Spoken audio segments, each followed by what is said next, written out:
Here we have another practice problem for substitution. We're going to solve this integral using the substitution technique. What does substitution technique says?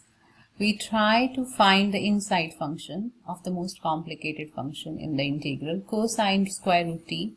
I'm going to try to substitute square root of t as u, differentiate both sides. The derivative of square root of t with respect to t is this, and always write a differential. If you guys notice that dt by square root of t is already in the question, so dt by square root of t, the 2 we can multiply on both sides can be taken on the other side. So now let's make the substitution. Integral cosine square root of t can be put as u times dt by root t can be put as du with the 2, but 2 is a constant multiplier, can be pulled out. Now this is a simple integral because of the formula. Integral of cosine is sine u plus c. 2, always answer back in the terms of x in place of, in this case t. In place of u we're going to put back square root of t. The answer is double of sine square t plus c. Here we have another practice problem of substitution. Sine of 1 by x square. Inside sine function we have 1 by x. So we're going to try to make that as a substitution. Let's say u is 1 by x. Differentiating both sides, the derivative of 1 by x is negative 1 by x square. Always write differential with it. We notice that dx by x square is already sitting in the question. So we have gotten dx by x square here should be equal to negative du. Let's try to make this substitution. Sine of 1 by x is u. Dx by x square is du, but with a negative sign. Negative I'm bringing outside because it's a constant multiplier. Integral of sine is, remember the formula, integral of sine x with respect to x is negative cosine x plus c. So in this case we will have negative cosine u plus c. 2 negatives make it positive cosine u plus c. Cosine u can be replaced by 1 by x back plus c. This is your answer to the given integral problem. Here we have another integral problem. If you guys notice, we have the most complicated looking part is this, sine of cosine x. So the inside function here is cosine. We're going to try to substitute cosine x as u. The derivative of cosine is negative sine x dx. Please keep remembering, when are you differentiating, when are you integrating. At this time when you are using the substitution, you are doing differentiating both sides. We notice that sine x dx is separately sitting in the question itself. So we can say sine x dx would be equal to, that negative can be adjusted on the other side. So let's make the substitution. Integral.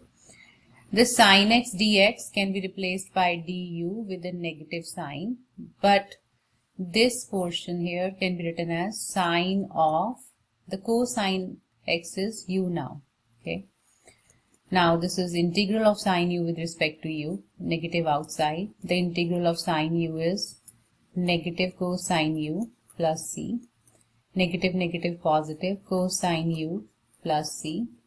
Cosine of, what is u again? Cosine x plus c. That is your answer.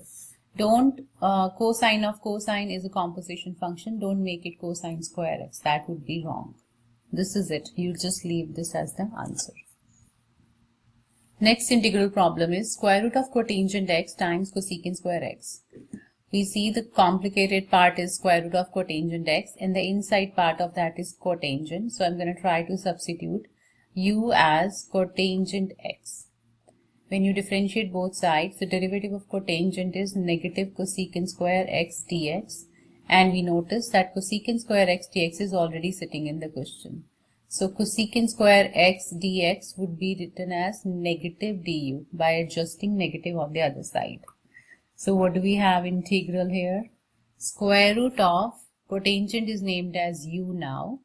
Cosecant square x dx is named as du with a negative sign. So negative is outside. The square root of u can be written as u the power half du. Negative, we can use the integral formula for the power rule. Add 1 divided by 3 by 2 plus c. Negative, u is cotangent x power 3 by 2, and this 3 by 2 in the denominator will flip and come next to it, plus c. This would be your answer. Here we have integral of tangent square theta times secant square theta. Now both of them look similarly complicated, so we need to decide what we need to substitute. So tangent's derivative is secant square theta. Secant's derivative is secant theta tan theta. So that's going to be more complicated. So you're going to start with the substitution as tangent theta, because the derivative of tangent theta is secant square theta d theta, and that is already sitting in the question. That makes my life easier. Integral tangent square theta now will become u square, and secant square theta d theta together can be replaced by du. So if you make the right kind of substitution, the integral will be very simple, right? That's just u cubed by 3 plus c. In place of u, what do we have? Tangent theta power 3 by 3 plus c. This is good enough answer, but you can also write tangent cube theta by 3 plus c.